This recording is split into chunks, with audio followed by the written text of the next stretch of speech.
महिला म्हणलं किती दुःख सहन करायचं. आता कोणाचं मला सांगतो, आता भजनांनाही दुःख नाही, गायक वादकांनाही नाही, बाबांनाही नाही, कोणालाच नाही. आता ही सगळी नाटकं आहेत. खरं दुःख काय सांगा मला. महिला म्हणलं आई गेली, लय बारीक आहे का, आई गेली, वडील गेले, माणसं प्रेमाची किती राहिली, 4. निवृत्ती, ज्ञानदेव, सोपान, कोण राहिलं जवळ, पैठणला जायचं शुद्धीपत्र आणायला, कुठून, आळंदीतून पायी. 3 भाऊ चालायचे.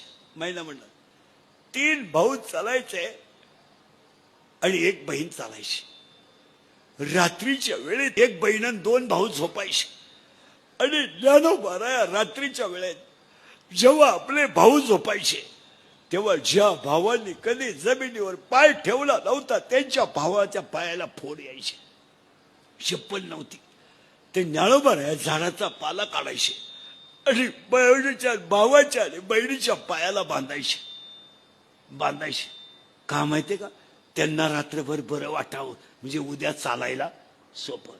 एक दिवस ज्ञानोबा या झाडाचा पाला काढायला उठले आणि मुक्ताईला जाग आली.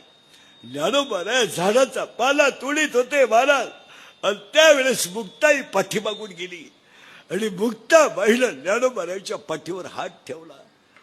हात ठेवल्याबरोबर डोळ्यातून खळखळा अश्रू आले आणि अश्रू आल्यानंतर तो हात धरणाऱ्या मुक्ताबाईचा हात धरला आणि मुक्ताबाई म्हणते, दादा दादा तुम्ही तुमच्या पायाला पानं बांधत नाही ना, आमच्या पायाला का बांधता दादा, का.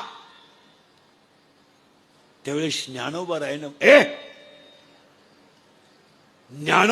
मुक्ताईचा हात धरला आणि ज्ञानोबा मुक्ताईला काय म्हणतात माहितीये, मुक्ते तुझा हात मला आज रुक्मिणी समान वाटला. ओ